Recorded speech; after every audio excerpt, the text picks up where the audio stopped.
আমরা বিগত কিন্তু টোটাল 8টা পর্ব কমপ্লিট করেছি। অলরেডি 2006 সালের আমরা রাজশাহী বিভাগ নিয়ে আজকে কথা বলবো। আমাদের আজকের আলোচনা বিষয় হচ্ছে মূলত প্রাথমিক বিদ্যালয় সহকারী শিক্ষক নিয়োগ 2006 সালের প্রশ্নপত্র। আমাদের বিভাগ হচ্ছে রাজশাহী বিভাগ, এবং এই সময়ে যে পরীক্ষাটি হয়েছিল 2006 সালে, এখানে আমাদের লিখিত পরীক্ষাও পাশাপাশি ছিল। তো যাই হোক, আমরা শুধুমাত্র এমসিকিউ পরীক্ষায় যে গণিতগুলো আসছে এই গণিতগুলো নিয়ে কথা বলবো। তো চলুন, দেরি না করে সরাসরি মূল আলোচনা শুরু করি। আমাদের আজকের প্রথম অঙ্কটি কি একটু ভালো করে খেয়াল করি। আমাদের এই অঙ্কে বলা হচ্ছে ত্রিভুজের একটি বাহু বর্ধিত করলে, কি বলছে বলুন তো, ত্রিভুজের একটি বাহুকে বর্ধিত করলে, এই একটা বাহু যদি বর্ধিত করেন তাহলে বাহিরে যে কোণটা তৈরি হয়, এই বাহিরের কোণটাকে বলে কি? বহিস্থ কোণ। কি বলে বলেন তো? বহিস্থ বহিঃস্থ কোণ, তাই না? এই বহিস্থ কোণটি আসলে কি হবে সেটার ব্যাপারে বেশ কয়েকটি তথ্য দিয়েছে। বিপরীত অন্তস্থ কোণ দ্বয়ের সমষ্টি অপেক্ষা বড় হবে, বিপরীত অন্তস্থ কোণ দ্বয়ের সমষ্টি অপেক্ষা ছোট হবে, বিপরীত অন্তস্থ কোণ দ্বয়ের সমষ্টির সমান হবে, বিপরীত অন্তস্থ কোণ দ্বয়ের সমষ্টির দ্বিগুণ হবে। এই চারটি অপশন থেকে আমাকে একটি অপশন চুজ করতে হবে। এখন প্রশ্ন হচ্ছে, এখানে বেসিকের উপর দুটো মৌলিক প্রশ্ন রয়েছে। বহিস্থ কোণ কি, এবং দেখেন প্রত্যেকটাতে অন্তস্থ কোণের ব্যাপারে একটা তথ্য দেওয়া হয়েছে। তার মানে এই প্রশ্নটার ব্যাপারে এই দুটি কোণ সম্পর্কে আমাদের একটু ধারণা নেওয়া উচিত। এখন দেখুন, তার আগে আমাদের জানা উচিত ওই কোণটা সম্পর্কে যেটার ব্যাপারে কথা বলা হয়েছে। হুম, ওকে। দেখেন, এখানে স্পষ্টতর বলা হয়েছে, কি বলা হয়েছে বলেন তো? ত্রিভুজের একটি বাহু বর্ধিত করলে। আমি এখানে কোনটা আসলে একটু ছোট বড় করে আঁকতে চেয়েছিলাম। আমার মনে হয় ওটা আঁকলেই ভালো হবে, না হলে একদম ত্রিভুজটা স্মার্ট হবে না। কারণ হচ্ছে একদম সমকোণী ত্রিভুজ দিয়ে আঁকতে গেলে সব মানে সেম হবে। হ্যাঁ, ওকে। ধরেন এই পাশে একটা দিলাম, এখান থেকে এই পাশে। হুম,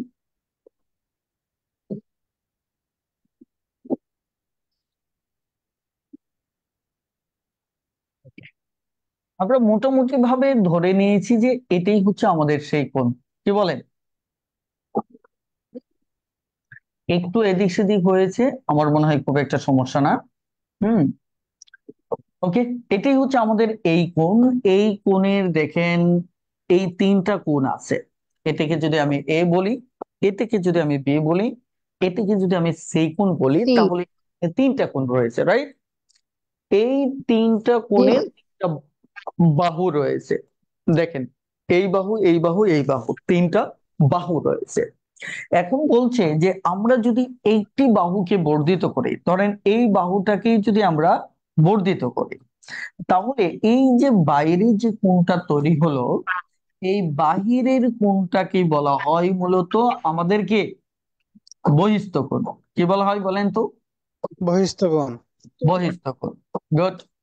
তাহলে এবার আমাদের যে কাজটা করতে হবে, যে এই বহিস্থ কোণের তো একটা পরিমাপ আছে। সেটা তারা বলছে যে বিপরীত অন্তস্থ কোণ। এই যে দেখেন, এটাও কিন্তু, এটা এই কোণটা কিন্তু আমাদের অন্তস্থ কোণ। কিন্তু বিপরীত অন্তস্থ কোণ কোনটা? এই যে অন্তস্থ কোণের বিপরীতে যারা আছে এই দুটো। তাহলে এই দুটো হচ্ছে আমার কি? বিপরীত, বলেন, অন্তস্থ অন্তঃস্থগণ। কোণ। ক্লিয়ার? এইটুকু ক্লিয়ার কিনা বলেন? জি স্যার, ক্লিয়ার। বিপরীত অন্তস্থ কোণ। এখন বলা হচ্ছে এই বিপরীত অন্তস্থ কোণের মান যদি আমি যোগ করি, তাহলে এটার সমান হবে নাকি বড় হবে না ছোট হবে? এই কথাটাই মূলত এই প্রশ্নে জানতে চেয়েছে। চলেন আমরা এই প্রশ্নটাকে একটু সহজভাবে ব্যাখ্যা করার চেষ্টা করি। আমরা একটা ভ্যালু নেই, কি বলেন? আপনারা বলেন তো, একটা ভ্যালু বলেন তো, তিনটা মিলে যাতে আমার 180 হয়, এরকম একটা ভ্যালু বলেন তো। ধরেন এখানে আমি ধরে নিচ্ছি 60, কি বলেন? আর এখানে আমি ধরে নিলাম 50। আপনাদের আপত্তি আছে? জি না স্যার। না স্যার। তাহলে 60-50 হলে তাহলে এখানে কত হবে বলেন? 70। 70 হলে কত হচ্ছে? 180 স্যার। 180। তাহলে এই হচ্ছে আমার তিনটা কোণ। এখন আমরা যদি এই বাহুটার ক্ষেত্রে খেয়াল করে দেখি যে এখানে যে কোণটা রয়েছে এটা কি এই সরল রেখার উপরে এই কোণটা না? বলেন তো এই পুরো কোণটা। জি স্যার। তাহলে এই পুরো কোণটার ভ্যালু আমি কত ধরতে পারি? 180। 180। আবার একে আবার ভাগ করা হয়েছে এভাবে, তার মানে এইটুকুর ভ্যালু হচ্ছে আমার 70। এটাকে যদি আমরা বাদ দেই তাহলে কত দাঁড়াচ্ছে? 110। 110। তার মানে এই ভ্যালুটা যেটা আসবে এটা 110 ডিগ্রি আসবে। এই ব্যাপারে কারো কোনো আপত্তি আছে কিনা, সন্দেহ আছে কিনা বলেন? না স্যার, না ক্লিয়ার। স্যার। এই ব্যাপারে কোনো আপত্তি নেই, তাই না? ওকে, এবার আসেন আমরা ছোট্ট একটা কাজ করব। কাজটা কি বলেন তো? কাজটা হচ্ছে এই যে বহিস্থ কোণ দুটো এবার যোগ করব। অর্থাৎ আমার এ কোণ যোগ আমার কি বি কোণ। এই কোণ দুটো যদি যোগ করি, একটা হচ্ছে আমার কত 50, আরেকটা হচ্ছে আমার 60। তাহলে 100। এই দুটোর যোগফল কত হচ্ছে? 110। 110। তাহলে 10। দেখেন আমার এই বহিস্থ কোণটা 110 আর এই বিপরীত অন্তস্থ কোণ দুটিও 110। তাহলে বহিস্থ কোণ অপেক্ষা এটা বড় হবে না, বহিস্থ কোণ অপেক্ষা ছোট হবে সমান। না, বহিস্থ কোণ অপেক্ষা ছোট বড় হবে না, বরঞ্চ বহিস্থ কোণ দ্বয় এটার সমান হবে। তাহলে বলুন তো আমাদের উত্তর কোনটা হওয়া উচিত? Sir C. ক নাম্বার। আমাদের সি নাম্বার উত্তর হওয়া উচিত। বলেন এইটুকু ক্লিয়ার কিনা? জি স্যার, জি ক্লিয়ার। স্যার। ওকে, মাশাআল্লাহ। এবার আসেন আমাদের পরবর্তী প্রশ্নে। এই প্রশ্নটিতে কি বলা আছে খেয়াল করেন। এই প্রশ্নে মূলত একটা সিরিজ দেওয়া আছে। প্রাইমারি মানে সিরিজ সম্পূর্ণকরণ থেকে প্রশ্ন থাকবে। এই সিরিজে কি বলা হয়েছে? আমাদের সিরিজের প্যাটার্ন গুলো সম্পর্কে ডিটেলস জানতে হবে, যে মোট কতগুলো প্যাটার্ন আছে, প্রত্যেক প্যাটার্ন যাতে দেখা মাত্রই আপনার চোখে ভাসে। আমরা এখানের প্যাটার্নটা যদি দেখে অন্তর করে যে এখানে 5 থেকে 2 গেলে 3, এটি একটি সহজ প্যাটার্ন দেখেই বোঝা যাচ্ছে। আবার 23 থেকে 11 গেলে 12, 47 থেকে 23 গেলে 24। আপনি যদি এদের মাঝে একটা রিলেশন খুঁজেন, দেখেন তো যে পার্থক্য যারা এদের মাঝে রিলেশন খুঁজলে এটা 2 গুণ করে বাড়তেছে না? বলে স্যার। জি 2 গুণ স্যার। করে বাড়তেছে কিনা? তাহলে 2 গুণ করে যদি বাড়ে তাহলে এই 47-এর সাথে আবার 24-এর যে দ্বিগুণ 48, এটা যোগ করলেই তো আমি পরেরটা পাবো নাকি? স্যার। জি তাই স্যার। কিনা? তাহলে 47-48 আমাকে যোগ করলে 15-5 8-9, তাহলে কত হচ্ছে? 95। 95। দেখেন তো তাহলে আমাদের উত্তর কি? ক নাম্বার। বলেন বুঝতে সমস্যা ক আছে কিনা? নাম্বার। জি না না স্যার, স্যার। ক্লিয়ার। এবার আমরা পরবর্তী প্রশ্নে যাব। দেখেন এই প্রশ্নটিতে কি বলা আছে। দুটি রাশির অনুপাত 6:11। উত্তর রাশি 99 হলে পূর্ব রাশি কত? আমরা যদি বেসিক আলোচনা করতে চাই তাহলে গুরুত্বপূর্ণ যে পয়েন্ট গুলো জানতে হবে, নাম্বার 1 উত্তর রাশি কি পূর্ব রাশি কি। আর অনুপাতের এই অংশটা থেকে প্রায় পরীক্ষায় প্রশ্ন আসে। সো আমি একটু বেসিকটা ক্লিয়ার করি, নাকি বেসিক জানতে হবে না বলেন? জানতে হবে স্যার। হবে স্যার। আমাদের এই যে দেখেন একটা অনুপাত আছে, অনুপাতের যদি দুটো পক্ষ থাকে, এটি হচ্ছে পূর্ব রাশি, এটি হচ্ছে উত্তর রাশি, তখন এটিকে বলা হয় সরল অনুপাত। কি বলা হয়? সরল অনুপাত। সমান। তাহলে এই সরল অনুপাতের এটি হচ্ছে পূর্ব রাশি, ঠিক আছে, এবং এটি হচ্ছে আমার উত্তর রাশি। তো রাশি। এখন এই পূর্ব রাশি ও উত্তর রাশি আমরা চিনলাম। এখন দ্বিতীয় কথা হচ্ছে এই যে অনুপাত, এই অনুপাতটা অনেক সময় ভগ্নাংশের মতো কাজ করে। কিভাবে? যেমন আপনি ভগ্নাংশের দেখা যাচ্ছে লব ও হরকে একই সংখ্যা দ্বারা গুণ ভাগ করতে পারেন না? জি স্যার। ধরেন এটা উভয় পক্ষকে একই সংখ্যা যদি 5 দিয়ে ভাগ করেন, উপরে 4 হবে নিচে 5 হবে, রাইট? জি স্যার। জি উভয় স্যার। পক্ষকে লব হরকে একই সংখ্যা দ্বারা ভাগও করতে পারবেন, একই সংখ্যা দ্বারা গুণও করতে পারবেন। এতে আমার মানের ন্যূনতম পরিবর্তন হবে না। এখন ঠিক একই ভাবে অনুপাত তো ওয়ান কাইন্ড অফ ফ্র্যাকশন, ভগ্নাংশ, তাই না? সেক্ষেত্রেও আপনি উভয় পক্ষকে একই সংখ্যা দ্বারা কি করতে পারবেন? গুণ ভাগ করতে পারবেন। যদি করা যায় তাতেও মানের কোনো পরিবর্তন হবে না। যেমন আমি এই অনুপাতটাকে যদি চাই উভয় পক্ষকে 2 দ্বারা গুণ করতে পারি, তাহলে নতুন একটা মান আসবে না? বলেন তো। 6 দুগুণে 12, 11 দুগুণে 12। 22। এই অনুপাত আর এই অনুপাতকে আমার সেম। এখন যদি আপনাদেরকে আমি বলি এই পরবর্তী একটা, ধরেন এটা কি পূর্ব রাশি, আমি বললাম যে একটা অনুপাত হচ্ছে 6:11। এদের পূর্ব রাশি যদি 12 হয় তাহলে উত্তর রাশি কত? তাহলে বলেন তো 22। এখানে কি গেমসটাকে আপনি খেলবেন? আপনি দেখবেন যে নতুন যে রাশি আসছে, এই নতুন রাশির একটা বলা মানে কি ওর সাথে যত গুণ করে ওটা আনা হয়েছে, পরেরটাকেও ঠিক তত গুণ করেই আমরা পাবো। সে যেহেতু আমাকে 12 দিছে, তার মানে আমি শুধু দেখবো 6-এর সাথে কত গুণ করে সে 12 আনলো। ওটা যদি পেয়ে যাই তাহলে আমি 11-র সাথে জাস্ট ওই সংখ্যাটা গুণ করে দিব। তাহলে আমি ওদের যে সংখ্যাটা চাচ্ছে ওটা বের করে দিতে পারবো। যেমন ঠিক একই ভাবে ঘটনাটা কিন্তু এখানে ঘটছে।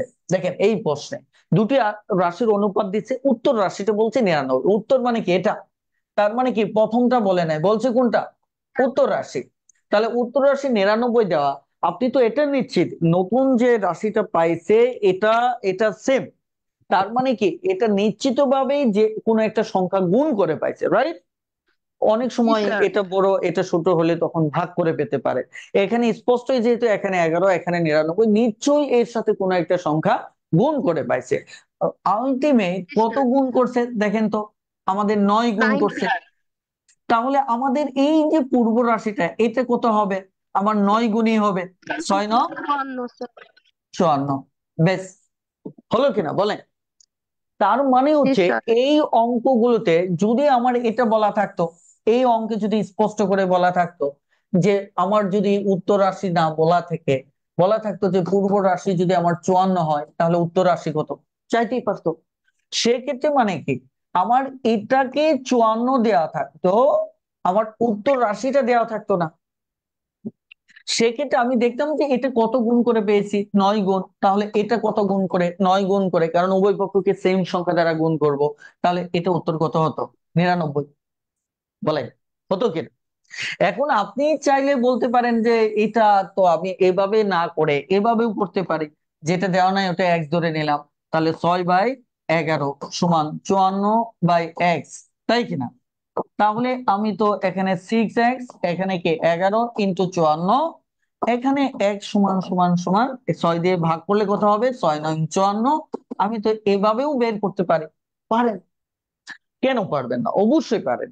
কিন্তু সমস্যাটা হচ্ছে আপনি দেখেন এটা কতটুকু সময় লাগতেছে। আপনি যেখানে একটা বেসিক ইউজ করে এটা মুখে মুখে করে ফেলতেছেন যে অনুপাতের উভয় পক্ষকে সেম সংখ্যা দ্বারা গুণ অথবা ভাগ করা যায়, এটা সুস্পষ্ট, কোনো ভেজাল নাই। তাহলে সেখানে ওদের একটা দেওয়া আছে, আমি শুধু তো পেলেই হচ্ছে যে ওটা কত গুণ করে পাইছে। তাহলে অপরটা ঠিক একই অনুপাতে অপরটা হবে। বলেন কথা ক্লিয়ার কিনা? স্যার। আমাদের প্রাইমারিতে 2 টাইপের অঙ্ক আসে। যেমন এটা একটা অনুপাত, যে উত্তর পূর্ব রাশি দেওয়া থাকলো, যে কোনো একটা মিসিং থাকবে ওটা বের করতে হবে। যেমন আবার সরাসরি সংখ্যা দেওয়া থাকতে পারে, সেটা অনুপাত আকারে লেখার প্রয়োজন হতে পারে। আপনি ধরেন আপনার একটা অঙ্কে দিল যে একটা জিনিসের ক্রয় মূল্য হচ্ছে, ধরেন আমি সংক্ষেপে লিখতেছি, ক্রয় মূল্য হচ্ছে 100 টাকা, বিক্রয় মূল্য হচ্ছে 75 টাকা, সরি 125 টাকা, তাই কিনা? এখন আপনার কাছে এটা কি প্রদত্ত তথ্য দিয়ে দিল না? আপনার কাছে চাইতে পারে যে 1 নাম্বার চাইতে পারে যে ক্রয় মূল্য অনুপাত বিক্রয় মূল্য কত। বলেন চাইতে পারে কিনা? পারে। এই বাকিরা কথা বলতেছেন না কেন? জি স্যার। চুপ করে থাকলে তো হবে না, কথা বলতে হবে। কারণ আপনাদের জুমে যত পারেন কথা বলেন, কারণ কথা বলার জন্যই তো আপনারা পেড বেছে, তাই না? এখন দেখেন, এই যে বিষয়টা, এটা আমরা নর্মালি অনুপাতটা কি করব? ক্রয় মূল্য 100 দিব, তারপর জাস্ট মানটা আমরা বের 25 করে দেব। তাহলে 4 25-এ 100, 5 25 100, এটা হচ্ছে আমাদের ক্রয় মূল্য বিক্রয় মূল্যের অনুপাত।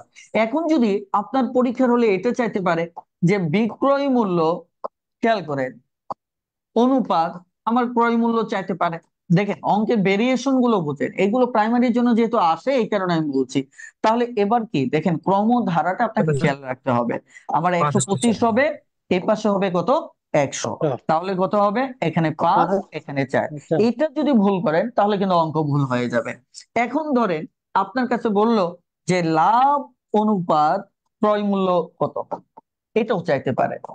কথা বুঝতে পারছেন কিনা? লাভ অনুপাত ক্রয় মূল্য কত, তার মানে কি অনুপাত 4। এবার কিন্তু আমার এই প্রদত্ত অঙ্কে কোথাও লাভ দেওয়া নাই।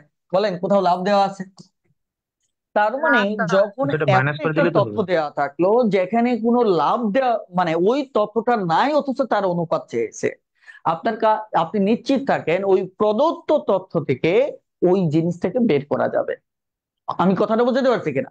তার মানে স্যার হচ্ছে আমরা এখানে বিক্রয় মূল্য থেকে এখানে যদি ক্রয় মূল্য বাদ দেই তাহলে আমাদের লাভ আসতে আছে কত?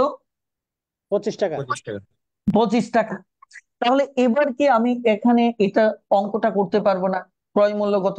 100, তাহলে সমান সমান 1:4। আচ্ছা, এখন পরীক্ষায় কিন্তু এটাও চাইতে পারতো যে বিক্রয় মূল্য অনুপাত লাভ, মানে নানা ভাবে চাইতে পারতো। বলে এটা কি সমাধান করা সম্ভব কিনা?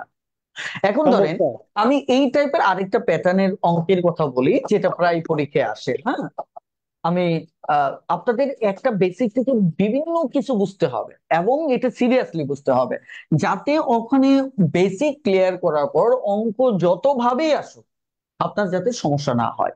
যেমন ধরেন এক ব্যক্তি আয় করলো, ধরেন 1200 টাকা। হুম, সে ব্যয় করলো ধরেন 900 টাকা। এখন আপনার কাছে জানতে চাইলো তার আয় ব্যয়ের অনুপাত কত, বলেন তো। তাহলে কেমনে বের করবেন? খুবই সিম্পল। আয় 1200 টাকা দিবেন, ব্যয় 900 টাকা দিবেন। আপনি যদি হিসাব করেন কত আসবে? 4:3, 3। তাই না? এখন যদি মনে করেন এটা 1 নাম্বার চাইলো, 2 নাম্বার ধরেন চাইলো আয় ও সঞ্চয়ের অনুপাত। খেয়াল করে দেখেন, এবার প্রশ্নটা হচ্ছে আমার তো সঞ্চয় এখানে দেওয়া নাই, তার মানে কি যে তথ্য দেওয়া না থাকবে ওই তথ্য আপনি কি করবেন? জি ভাইয়া, তাহলে 1200 থেকে 900 বাদ দিলে কত? ওকে, তাহলে কত হচ্ছে আপনার? 300। 300। তাহলে এখানে আয় হচ্ছে আপনার 1200 আর ব্যয় হচ্ছে সঞ্চয় হচ্ছে 300। তাহলে এবার আপনার কত হচ্ছে? অনুপাত 1। এখানে শূন্য শূন্য কাটেন, এইটা 3 দিয়ে কাটলে 3×4 = 12, এটা 3 দিয়ে কাটলে 1। Clear? তাহলে 4:1। এভাবেও আপনার অঙ্ক খুব সহজভাবে হতে পারে। কথা বুঝতে পারছেন? এখন আপনার অনুপাতের যে অঙ্কগুলো আসে মূলত এই টাইপের অঙ্কই আসে। কথাটা বুঝতে পারছেন? আপনারা একটু বেসিক ক্লিয়ার করবেন, দেখবেন ইনশাল্লাহ পেরে যাচ্ছেন। তাহলে আমাদের এই অঙ্কটা ফাইনালি কি হলো? উত্তর রাশি হচ্ছে আমাদের 99, 9 ভাগ, তাহলে পূর্ব রাশি হচ্ছে কত? 6×9 = 54। তাহলে উত্তর হচ্ছে ক নাম্বার। আশা করি বুঝতে পেরেছেন। বলেন ক্লিয়ার কিনা? Clear sir. মাশাআল্লাহ, মাশাআল্লাহ। এবার চলেন আমরা একটু সামনে আগাবো। খুব সহজ অঙ্ক, তাই না? কারণ হচ্ছে এই টাইপের অঙ্ক কিন্তু আমি এর আগে আরো সমাধান করেছি। সো আজকে এটাতে খুব একটা সময় দেব না। বলেন তো এই ঐকিকটাতে সংস্কার মূলত কয় জায়গায় আছে, কেউ বলতে পারবেন? Good. এক জায়গায়। এটা কি ফার্স্টেই নাকি তৃতীয় লাইন? গুড। কারণ ওই তৃতীয় লাইনে গিয়ে দুইজন মেহমান আসছে, এই কারণে সংস্কারটা কোন লাইনে? তৃতীয় লাইনে। যার কারণে এটা কি আমাদের মূলত এখানে কি বলা আছে? পারফর্মার, যারা এই 30 দিনের খাবারটা খাবে। এটা যদি পারফর্মার হয়, এটা যদি টাইম হয়, তাহলে একের ঐকিক বের করতে আমরা কি করব? এটা গুণ করব, রাইট? তাই কিনা? তারপর হচ্ছে এখন দুজন মেহমান আসলো, তার মানে কি আমার এখানে যে 10 জন আগে খাওয়ার কথা ছিল ওটা খাবে, আরো দুইজন এসে কত 12 জন, 12 তাই কিনা? তার মানে তৃতীয় লাইনে আমরা সংস্কার করব। এই তৃতীয় লাইন, তাহলে প্রথম লাইনে 10 জন ছিল, সময় লাগতো 30 দিন। এখন তৃতীয় লাইনে এসে বলতেছে না 10 জন খাবে না, ওটার তথ্য দেওয়া ছিল আসলে মূলত আরো দুজন লোক চলে আসছে, খাবে কত 12 জন, রাইট? তাহলে 6 দুগুণে 12, 5 6 30, তাহলে 5 দুগুণে 10, তাহলে আমার কত দিন লাগতেছে? 25 দিন। ক্লিয়ার? আমি এটার আর বেসিক নিয়ে আজকে কথা বললাম না, কারণ এর সাথে জটিল জটিল অঙ্ক বিগত প্রাইমারি গুলিতে আমি সমাধান করেছি। ক্লিয়ার? ওকে, এবার আমরা এই প্রশ্নটা নিয়ে সমাধান করব। বলেন, এটিও খুবই সহজ একটা প্রশ্ন। আপনার বহুভুজ নিয়ে কি কোনো সমস্যা আছে? বলেন, বহুভুজ নিয়ে আমার এই ছোট্ট ভিডিওটা আপনার মানে শুরু থেকে শেষ পর্যন্ত যদি দেখেন, আপনার কখনোই এটা নেওয়ার সমস্যা হবে না, আমি চ্যালেঞ্জ করতে পারি।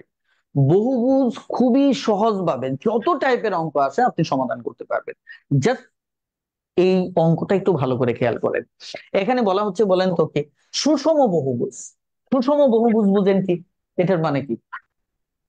মানে 6টা এটা একটা বহুভুজ। বহুভুজ বহুভুজ। ত্রিভুজও হতে পারে, চতুর্ভুজও হতে পারে, পঞ্চভুজও হতে পারে, ষড়ভুজও হতে পারে। ভালো করে মনে রাখেন, কথা বুঝতে পারছেন? কিন্তু ত্রিভুজ চতুর্ভুজের একটা বিশেষ নামকরণ আমরা অভ্যস্ত, যেহেতু এটা রিলেটেড প্রচুর অঙ্ক আছে। কিন্তু পঞ্চভুজ, ষড়ভুজ এভাবে না বলে আমরা এক কথাই বলি এটা কি? বহুভুজ। এখন এই যে বহুভুজ, যখন সুষম বহুভুজ বলা হয়, তার মানে হচ্ছে ওই বহুভুজটার প্রত্যেকটা বাহুই কে আমার সমান, প্রত্যেকটা কোণ আমার কে সমান। ওকে, আমার এখানে আহ বহুভুজ পাচ্ছি না, আমি একটা এঁকে নিচ্ছি, কিন্তু এটা ওরকম একদম সঠিক হবে না, কি বলে? কিন্তু আপনারা ধরে নিবেন যে ঠিক আছে। আমি কি আপনার কথাটা বুঝাতে পারছি?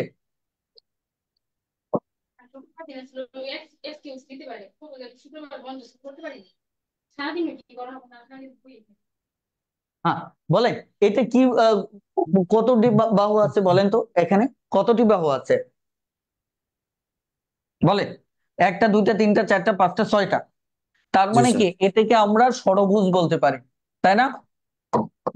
জি স্যার, ষড়ভুজ। এখন সুষম হতে গেলে আমার যে জিনিসটা লাগবে, এই বাহু, এই বাহু, এই বাহু, এই বাহু সমান থাকতে হবে। কি করতে হবে? সুষম হতে গেলে এই প্রত্যেকটা বাহু কি থাকতে হবে? সমান হতে হবে। এখন এটা আমরা ধরে নিচ্ছি সমান, ধরে নিচ্ছি কি সমান, কারণ আমাদের চিত্রটা একদম আক্ষরিক করতে হয়। ওকে, এইটি একটি ষড়ভুজ অথবা বহুভুজ। ওকে, দেখেন, এই বহুভুজটি হচ্ছে আমার 6টা বাহু দ্বারা। এখানে প্রত্যেকটা কোণ সমান হবে, এই কোণ সমান হবে, এই কোণ সমান হবে, এই কোণ সমান হবে, এই কোণ সমান হবে। কথাটা ক্লিয়ার? আরেকটা মজার ব্যাপার জি হচ্ছে, স্যার। আপনি যদি এই আহ, এটাকে যদি বাইরের কোণগুলো যদি যোগ করেন, তাহলে আপনার 360 ডিগ্রি হবে। কত হবে? যেমন আমি আপনাকে দেখাই, ধরেন এই একটা কোণ, এই একটা কোণ, এই একটা কোণ, আপনার এই একটা কোণ, এই একটা কোণ, আপনার এই একটা কোণ। তাহলে এই যে বহিস্থ কোণ একটা, দুইটা, তিনটা, চারটা, 5টা, তাই কিনা? তাহলে দেখেন, একটা, দুইটা, তিনটা, চারটা, 5টা, 6টা, তাই কিনা? যেহেতু 6টা বাহু 6টা কোণই হবে। তাহলে দেখেন, এই বহিস্থ কোণগুলো যদি আপনি যোগ করেন, তাহলে এটা কত হবে? 360 ডিগ্রি। বলেন, কত হবে? 360 ডিগ্রি। মজার ব্যাপার হচ্ছে, এই একটা বহিস্থ কোণের মান কত সেটা বের করার খুব সহজ একটা উপায় কি জানেন? আপনি দেখবেন যে এখানে কয়টা বাহু আছে। ধরেন যদি বাহু বলা থাকে, যদি বাহু আপনার জানা থাকে, এখানে তো জানা আছে নাকি বলেন? যদি জি স্যার। বাহু জানা থাকে, তাহলে আপনার বহিস্থ কোণ হবে মূলত ওই বাহু দ্বারা যদি আমরা ভাগ করি যেটা আসবে সেটা। যেমন এখানে আমাদের 360 কে যদি 6 দিয়ে ভাগ করি, তাহলে কত আসছে? 60 ডিগ্রি। তার মানে হচ্ছে এতটুকু নিশ্চিত থাকেন, এই প্রত্যেকটা আমার কি হবে? 60 ডিগ্রি হবে। প্রত্যেকটা কি হবে? 60 ডিগ্রি। কথাটা ক্লিয়ার? আরেকটা জি স্যার। মজার ব্যাপার আছে, আপনার যদি কোনোভাবে জানা থাকে বহিস্থ কোণের মানটা কত, তাহলে আপনি বাহুর সংখ্যা বের করতে পারবেন। কি করতে পারবেন? বাহুর সংখ্যা বের করতে পারবেন, সেটাও একই নিয়মে। সেক্ষেত্রে আমার কি করতে হবে? বহিস্থ কোণটাকে ভাগ করতে হবে কোণের সংখ্যা দিয়ে। তাহলে ধরেন আমার বহিস্থ কোণের সংখ্যা, বহিস্থ কোণের মান দিয়ে, বহিস্থ কোণের মান কত? 60 ডিগ্রি। 45 ডিগ্রি। তাহলে এখানে কত আসবে বলেন তো? বলেন, 6 আসবে না? তাহলে জি, স্যার। বাহুর সংখ্যা কত হচ্ছে বলেন তো? 6টি। জি তার মানে হচ্ছে এই বহিস্থ কোণ দিয়ে আমরা বাহুর সংখ্যা বের করতে পারবো, কোণের মান দিয়ে ভাগ করে।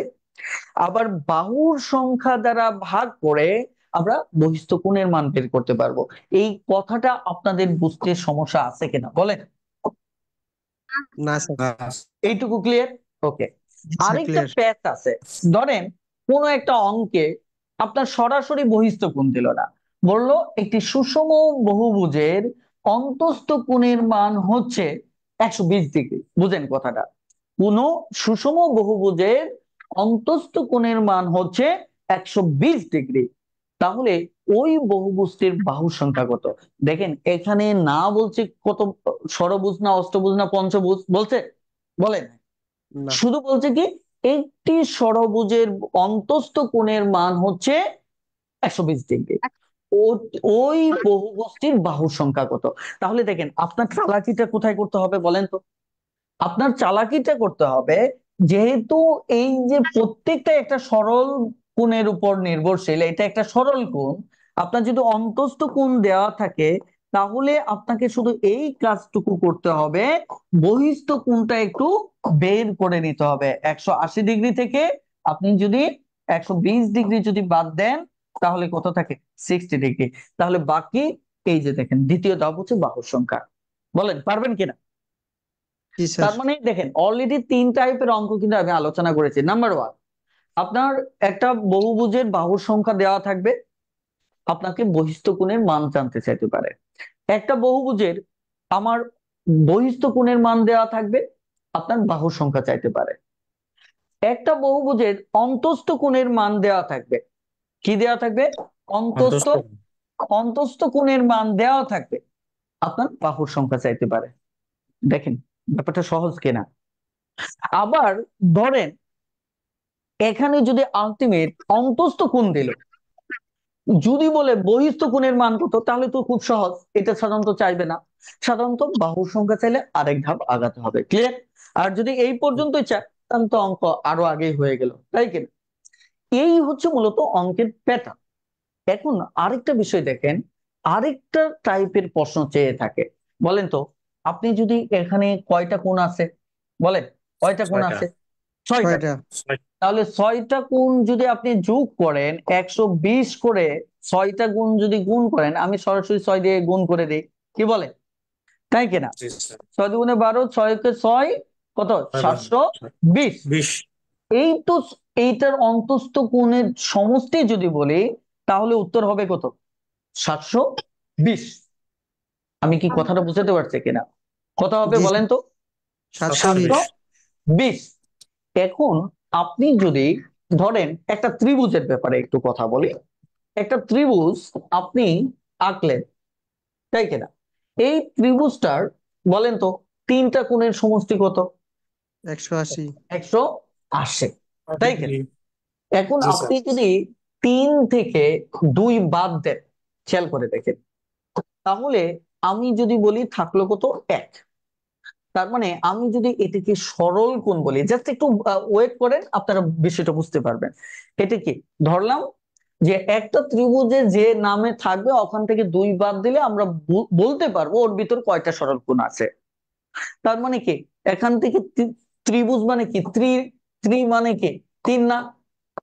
3 থেকে যদি আমরা 2 বাদ দেই, তাহলে এক সরল কোণ থাকে। এক সরল কোণ সমান কত? 180। দেখেন 180। এখন যদি বলি একটা চতুর্ভুজের মানে 4টা কোণের সমষ্টি কত, তাহলে চতুর্ভুজ মানে কি 4।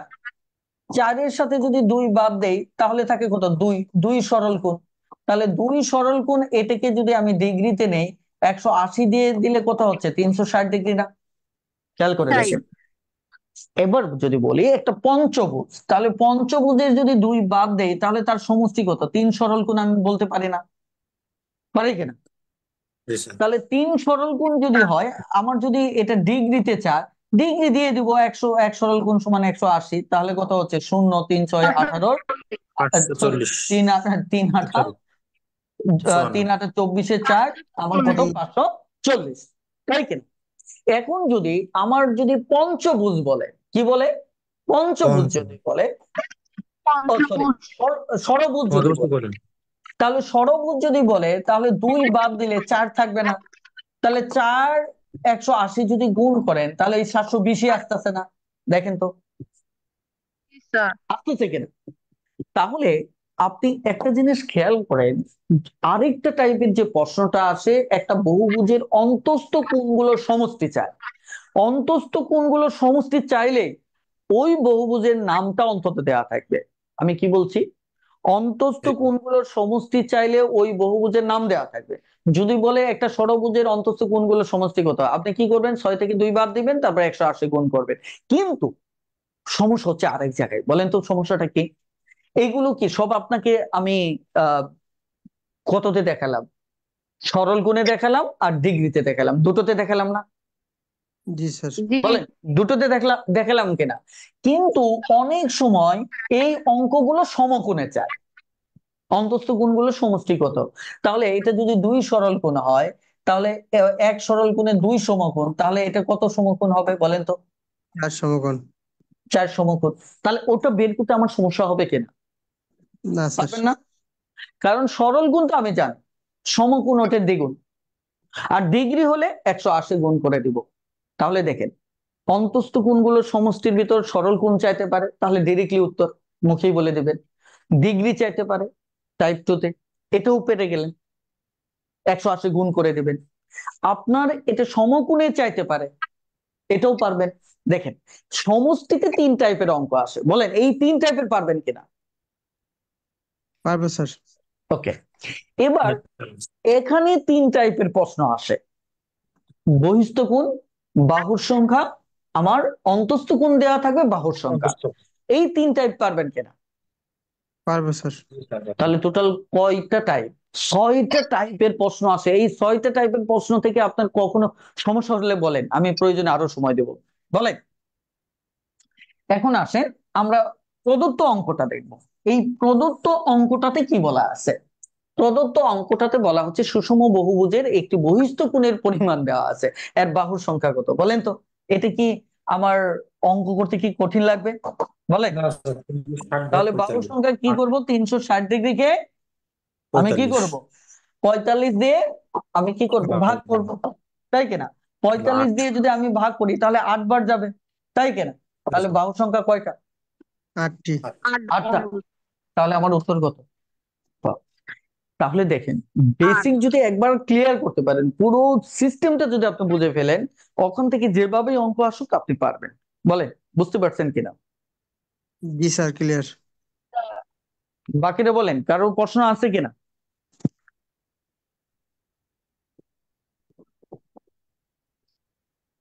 প্রশ্ন নেই? না স্যার। ওকে, মাশাআল্লাহ। ওকে, ওকে, আপনারা কমেন্টও বলতেছেন প্রশ্ন নেই, তাহলে আমি সামনে আগাচ্ছি। হ্যাঁ,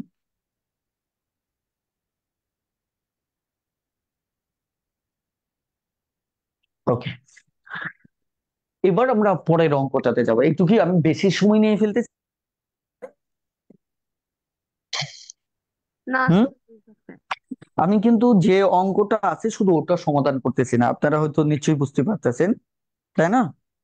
জি স্যার, স্যার। আমি মূলত ওটার প্রাসঙ্গিকতা আছে, ওর চারপাশে অঙ্কগুলো দিয়েও কথা বলতেছি। কারণ হচ্ছে প্রশ্ন সমাধান মানে তো এই টাইপের, তাই না? আপনারা জি যখন স্যার। অধ্যায় ভিত্তিক আমার কাছে পড়তেছেন তখন তো আমি আপনাদেরকে অধ্যায় ভিত্তিক একদম চুলচেরা বিশ্লেষণ করতেছি, কিন্তু এখানে ওই প্রশ্ন রিলেটেড ব্যাপারগুলো একটু ব্যাখ্যা করতেছি। যারা একদম করবেন না বা প্রশ্ন সমাধানের সময় এই ভিডিওগুলো দেখবেন, যাতে নতুন করে আবার একটু রিভাইজ হয়ে যায়। ক্লিয়ার? ওকে, বলেন তো, এই অঙ্কটা তো সূত্রভিত্তিক অঙ্ক, তাই না? এই অঙ্কটা সূত্রভিত্তিক অঙ্ক, এখানে শুধু একটা সূত্র আমাদের ফেলতে হবে, সেটা a³ - b³। এ কিউব মাইনাস বি কিউব, যেহেতু এখানে মান দেওয়া আছে এ মাইনাস বি, তাহলে আমাদের সূত্রটা কি করতে হবে?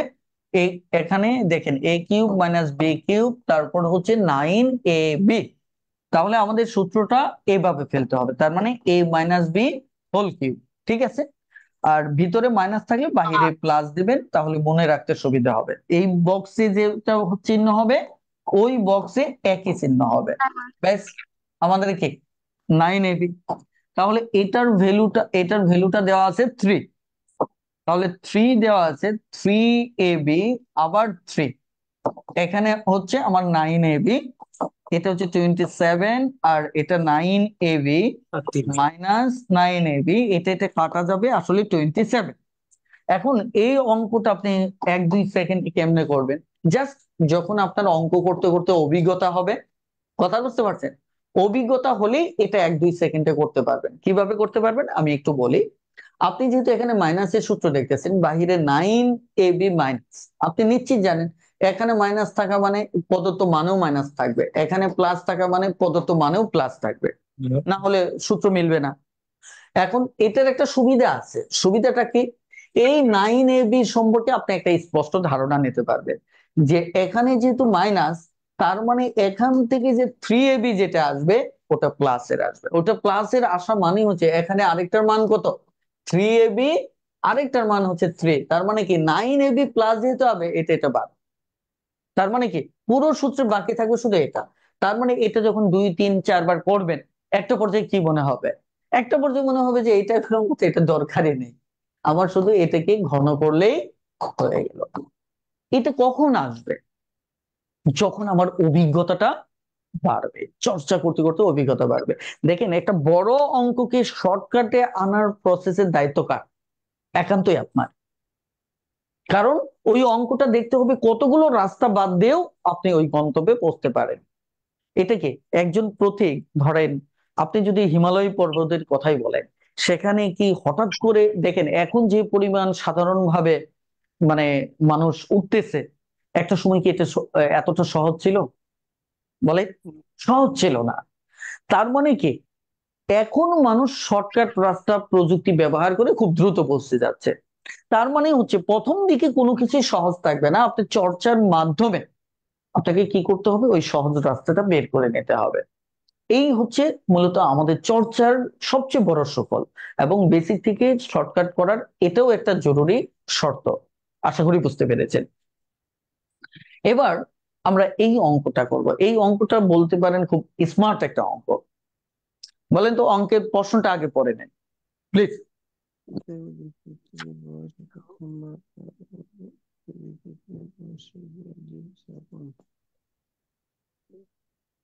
প্রশ্নটা একটু পড়ে নেন।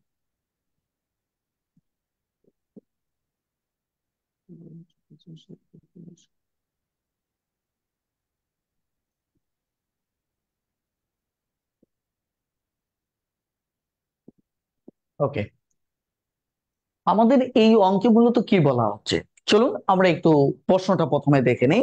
এখানে বলা হচ্ছে পিতা ও দুই পুত্রের বয়স অপেক্ষা মাতা ও উক্ত দুই পুত্রের বয়সের গড় হচ্ছে 2 বছর কম। আপনাদের কি আমার ওই শর্টকাট মেথডটা মনে আছে বেসিক থেকে? জি স্যার। মনে আছে? জি স্যার। বাকিরা একটু কমেন্টে জানাবেন যে মনে আছে কিনা, মেসেজে জানান। এখানে কি কি তথ্য দেওয়া আছে? প্রথমত পিতা দেওয়া আছে, খেয়াল করে দেখেন, প্লাস দুই পুত্র, রাইট? 2 বছর।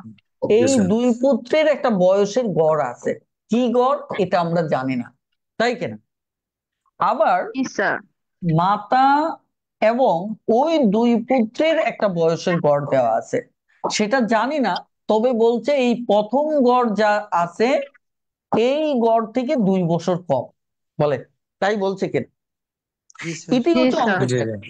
এর ভিতর মাতার বয়সটা আমাদেরকে দেয়া হয়েছে মূলত 25 বছর। এখন দেখেন তো এটা বেসিক কি বলে, একদম বেসিকটা নিয়ে একটু ভাবেন তাহলেই ক্লিয়ার হবে। দেখেন বেসিক এই কথাটাই বলে না যে এই দুই পুত্র এখানেও ছিল এখানেও ছিল, তার মানে কি এরা এখানেও ছিল এখানেও আছে, এদের কারণে তাহলে বয়সের মান চেঞ্জ হতে পারে না। কারণ ওরা এখানে যে বয়স নিয়েছিল এখানে ওই বয়স নিয়ে আছে কিনা, মানে বাস্তবে। জি জি স্যার। জি স্যার, একই কারণ বয়স। দুইজন সেম, তার মানে এই দুইজনের বয়স কিন্তু চেঞ্জ হওয়ার সুযোগ নেই বাস্তবে। সুযোগ আছে?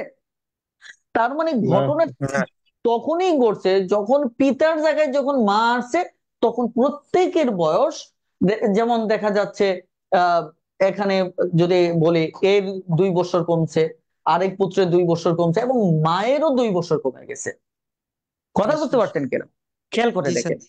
তার মানে 6 বছর কমে গেল। কারণ কি? নিশ্চয় এই যে মায়ের বয়স পিতার চাইতে কম, যার কারণে ও এসে যখন জয়েন করছে, পিতার চাইতে 2 বছর কমে যাওয়া মানে কি মায়ের বয়সটা এত কম যে ও এই 6 বছর ধরে টান দিছে। আমার কথাটা বুঝতে পারছেন কিনা? যে ও গড়ে আসতে গেলে তো জি স্যার। তার যেটা কম ছিল ওটা নিয়ে তো সমানে আসতে হবে, তাই কিনা? জি ওটাকে স্যার। সমান করতে গিয়ে, মানে এটা তো ধরেন বাবা এই জায়গায় ছিল তাদেরকে নিয়ে, তাই না? এখন ধরেন মা জি স্যার। হচ্ছে এই জায়গায়। এখন ও কি করছে, বাকি বয়সটা, এই যে দেখেন সন্তানের তো এই পর্যন্ত ছিল, ধরেন বাপের এই পর্যন্ত ছিল, এটা বাপ, এটা 2 সন্তান। তাহলে মার বয়স এটা নিয়ে আসলো, ওটা গড় ছাড়া আসলো। তাহলে যখন আসলো তখন আলটিমেট সে এই জায়গায় আসার জন্য এই 2 বছর 2 বছর করে নিয়েছে, আরো এখানে 2 বছর নিয়ে 6 বছর নিয়ে সে এই জায়গায় একটা করে আসছে, যেখানে পার্থক্য 2 বছর। আমার কথাটা বুঝতে পারছেন কিনা? তাহলে কি মায়ের বয়সটা বাস্তবে কি যেখানে যে 25 দেওয়া আছে ওটা মূলত এই জায়গায়। আর এই যে এখানে 6টা বছর যেটা আপনি নিছেন, এটা আসলে তার বাপের বয়স ছিল। কারণ তার বাপের বয়স থেকেই তো সন্তানদের বয়স তার বাপের সমান হওয়ার কথা না, তাই না? তার না মানে কি স্যার। সন্তানের বয়স কখনোই বাপের সমান হওয়ার কথা না, সঙ্গত কারণেই বাপের এই 2 পুত্রের জায়গায় এই ঘরের ভিতর বাপের বয়স আছে কিনা বলেন? আছে না? এখন আছে যেহেতু স্যার, ওই আছে। গড়টা নিয়ে এখানে আছে, তারপরে আরো কমে গেছে। তার মানে কি ওই কমে যাওয়া অংশটুকু কার ওখানে গেছে? মায়ের এখানে গেছে।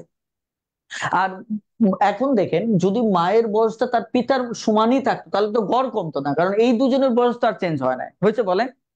এই না। কারণে অঙ্কটা নিয়ে মনে হয় একটু বেশি কথা বললাম। মূল কথা হচ্ছে মায়ের বয়স 25, আর এই যে গড় তিনজনের 6 বছর কমছে, এই 6 বছর যদি আপনি আবার মানে তার মায়ের বয়সের সাথে বের করে দেন, তাহলে তার পিতার বয়সটা চলে আসবে। কথা বুঝতে পারছেন? কারটা চলে জি আসবে? তার পিতারটা চলে আসবে। কারণ এখন যদি তার পিতার বয়স 31 হয়, সেখানে 2 পুত্র নিয়ে গড় গিয়ে একটা গড় দাঁড়াইছে, তাই কিনা? পরে যখন মা 25 নিয়ে জয়েন করছে, তখন ওই যে 6টা বছর যে প্রত্যেকেই যে 2 বছর করে কম এটার চাইতে, তাই কিনা? ওই 2 বছর করে কমে গেছে। তার মানে কি মায়ের বয়স আরো কম, না কম থাকলে কি 2 বছর কমতো না। ক্লিয়ার? তাহলে জি এই স্যার। টাইপের মূল বেসিকটা হচ্ছে খুবই সহজ, যে এই টাইপের অঙ্ক আপনি শুধু দেখবেন যে এটা, এই টাইপের অঙ্ক খুব একটা বেশি আসে নাই, এটাই একটা স্মার্ট অঙ্ক। এর আগে আগের গুলো তো সরাসরি তথ্য দেয়া থাকতো, এদের তিনজনের গড় এত ছিল, এটার গড় এত ছিল, তাই না? তখন সমষ্টি। just পার্থক্য করে বের করে ফেলতাম।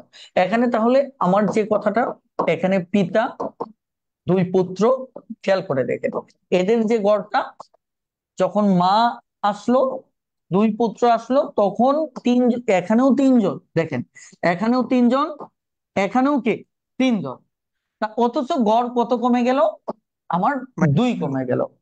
তার মানে এই দুই, 2 পুত্রের কাছ থেকে 2 2 করে কমছে, এবং মাও তো এতে তুলনায় 2 কম, তাই না? তাহলে যদি মাকে আপনি পিতার সমান করতে চান, যেহেতু আপনি স্বীকার করতেছেন যে এটা এটা কখনোই বয়স পার্থক্য হওয়ার কথা না, তার মানে কি মাকে যদি পিতার জায়গায় আনতে চান, তাহলে এই মায়ের 2 পূরণ করতে হবে, এবং এখানে যে 2 পুত্রের 2 কমছে এটাও পূরণ করতে হবে। তার মানে কি মোট 6 বয়স যোগ করলেই কেবলমাত্র পিতার কাছে পৌঁছা সম্ভব, মানে কি ওটা পিতার বয়স হবে। কথাটা ক্লিয়ার? বলেন বুঝতে পারছেন কিনা? জি স্যার। শুনেন, কেউ না বুঝলে আমাকে কমেন্ট করে। বুঝতে পারছি স্যার। ওকে, এবার আসেন তাহলে আমরা একটু পরের অঙ্কটাতে যাব। দেখেন, প্রশ্ন সমাধানের একটা ভালো দিক হচ্ছে প্রতি প্রশ্নে নতুন নতুন প্রশ্ন আসে। আর একটা খারাপ দিক হচ্ছে একই টাইপের প্রশ্ন নিয়ে প্রতিদিন কথা বলতে হয়। আমি কি কথাটা বুঝতে পারছি কিনা? দেখেন তো, সেটের এই অঙ্কগুলো আমার মনে হয় যে যত প্রকার অঙ্ক আসুক, যারা প্রথম দিকে সমাধান ক্লাসগুলো করছেন এগুলো করার কোনো প্রয়োজন নাই, কিন্তু ওই যে প্রশ্নে আছে আমাদের সমাধান করতে হবে। বুঝতে পারছেন কিনা? আমি এই কারণে ফেলে দিলে যেগুলো চলবে। বারবার রিপিট হবে এগুলো নিয়ে একদম গভীরে থাকো না। কারণ প্রিয় যারা মানে দেখতেছেন অথবা বাহিরেও নতুন করে দেখতেছেন, তারা আগের ভিডিওগুলো পেজে আছে, ওখান থেকে দেখে নেবেন। কথা বুঝছেন? তবে আমি যতটুকু বোঝার জন্য দরকার ততটুকু আমি বলতেছি। এখন আপনারা আমাকে একটু বলবেন, যেহেতু আপনারা ক্লাসগুলো করছেন, আপনারা একটু আমাকে তথ্য দিয়ে জি হেল্প স্যার। করবেন। সরি, একটু স্যার তথ্য দিয়ে ডিরেক্ট হেল্প করবেন। দেখেন, ওকে, দেখেন, তথ্য বলতে আমি এটাই বুঝাচ্ছি যে এখানে কোনটাকে কি বলে বলেন তো। এখানে এই অঙ্ক কি বলছে এটা আগে দেখি। কোন স্কুলের, দেখেন, কোন স্কুলের স্কুলের কোন ক্লাসে 20 জন ছাত্রের মধ্যে, মানে ছাত্র আছে মোট 20 জন, প্রত্যেকেই হয় ফুটবল খেলে, না হয় ক্রিকেট খেলে, অথবা দুটোই খেলে। তার মানে খেলার অপশন থেকে একটা কথা বলা হচ্ছে, হয়তো এই একটা খেলে, তাই কেন, এটা যদি আমি জি কি বলি, এক্স ধরেন। ফুটবল বলি। হুম, ফুটবল। প্রত্যেকেই হয়তো ফুটবল খেলে, না হয় কে ক্রিকেট খেলে, ক্রিকেট খেলে। অথবা দুটোই খেলে। তার মানে কি এর বাইরে আর কোনো স্টুডেন্ট নাই, উভয় খেলে, তাই না? তার জি মানে কি স্যার। এর বাইরে কোনো স্টুডেন্ট আছে? এই প্রথম এইটুকু যে বলছে, এইটুকু পরে আপনার কি মনে হয় এর বাইরে কি এই 20 জনের, 20 জনের প্রত্যেকেই যদি হয় ফুটবল খেলে, হয় ক্রিকেট খেলে, অথবা দুটোই খেলে, এর বাইরে কি 20 জনের বাইরে আরো কোনো স্টুডেন্ট আছে? না। ভাই সবাই একটু স্পষ্ট করে বলে, আরো কোনো না স্টুডেন্ট আছে? নাই। না। না স্যার। তার মানে এই যে বাইরে যেটাকে আমরা নাম বলতাম, ওটা এই অঙ্কে জিরো কিনা? জি স্যার। কারণ টোটাল যে 20 জন আছে, এই টোটাল 20 জনের প্রত্যেকেই বৃত্তের ভিতরে আছে, এর বাইরে আর কেউ নাই। ক্লিয়ার? তার মানে জি স্যার। বৃত্তের ভিতর টোটালটাই আছে। তার মানে আমাদের এখানে নাম শূন্য। যদি একজনও বলতো যে মানে ফুটবল ও ক্রিকেট খেলে না, উভয়টাই খেলে না, 1 জন বা 2 জন, তাহলে ওটার মানটা 1 বা 2 চলে আসতো। তার মানে দেখেন আমাদের অঙ্কটা কি, টোটাল। খেয়াল করে, এক্স প্লাস ওয়াই, এখানে কি বোথ, তাই কিনা? তারপর কি প্লাস নাম, তাই তো? নান। জি স্যার। তাহলে জি। দেখেন আমার টোটাল এখানে দেওয়া হচ্ছে 20। এক্স বলতে কি এই যে ফুটবল একটা, তাই না? ফুটবল ফুটবল কত দেওয়া? 13। 13। আর ক্রিকেট কত দেওয়া? 10। আর দেখেন এখানে অঙ্ক চাইছে যে তাহলে কতজন ছাত্র দুটিই খেলে। দুটোই খেলে স্যার, দুটি এটা খেলে বলছি। মানে কি, এই যে দেখেন, এই উভয়ই খেলে এটাই বের করতে বলছে। বুঝতে পারছেন কিনা? এখন তাহলে বোধটা বের করবো, আর নানটা হচ্ছে কি জেরো। তাহলে জেরো যদি বোধ এই পাশে নিয়ে আসি, আর এটার যোগফল আমার কত হবে? এ- এখানে কত, 23, স্যার। এটা হবে 20। তাহলে আমাদের আসতেছে কত, 3। 3। দেখেন তো, অঙ্কটা কি খুব কঠিন? একদম সহজ। আপনারা যদি বেসিক গুলো আরো ক্লিয়ার থাকে আগের অঙ্কগুলো করে, তাহলে তো এটা দেখা মাত্রই উত্তর করার কথা। কিন্তু বলেন তো, এই সহজ অঙ্ক একটা ভয়ঙ্কর ফাঁদ আছে, মাত্র এই প্রথম লাইনটা যদি আপনি ভালো করে খেয়াল না করেন, তাহলে আপনি কনফিউজড হয়ে যাবেন যে ক্লাসের 20 জনের মধ্যে প্রত্যেকেই হয় কে ফুটবল খেলে, না হয় ক্রিকেট খেলে, না হয় কে উভয়টা খেলে। তার মানে এর মানে যে বোঝাচ্ছে এই বৃত্তের ভিতর টোটালটা ঢুকে গেছে। এইটুকু যদি বুঝতে না পারেন তাহলে আপনি অঙ্ক ভুল করে ফেলবেন। ক্লিয়ার? বলেন বুঝতে পেরেছেন কিনা? জি স্যার, ক্লিয়ার। ওকে, মাশাআল্লাহ। আমাদের, ও, এখানে একটু বলি, এটা হচ্ছে জাস্ট কয়েক সেকেন্ড, যারা বাহিরে যুক্ত হয়েছেন তাদের জন্য একটু বলি। আমাদের আগামী 10 তারিখের পর শুরু হচ্ছে মূলত 0 থেকে job basic math, math foundation course. এই কোর্সে আপনি মাত্র 750 টাকায় পুরো 6 মাসের একটা লাইভ কোর্স পাচ্ছেন। আর পাশাপাশি আমাদের যে ম্যাথ টিউটর বই, যেটার প্রাইস হচ্ছে 550 টাকা, এটাও সীমিত সময়ের জন্য আপনারা ফ্রিতে পাচ্ছেন। তার মানে হচ্ছে ওটা কুরিয়ার খরচ সহ প্রায় 600 টাকা বাদ দিলে মাত্র 150 টাকার মতো আপনার খরচ হচ্ছে। তার মানে আপনি 6 মাস সময় আমার সাথে বলতে গেলে একদম ফ্রিতেই গণিত শিখতেছেন। প্রত্যেকটা গণিত বেসিক থেকে প্রত্যেকটা অধ্যায় আপনি পুরো লাইফটাই চেঞ্জ হয়ে যাবে। এই কারণে আপনারা যারা আগ্রহী আছেন তারা খুব দ্রুত ভর্তি হয়ে যান, কারণ বইয়ের অফার শেষ হয়ে গেলে তখন আবার আপনাদের আলাদাভাবেই কোর্স ফি বেশি পে করতে হবে।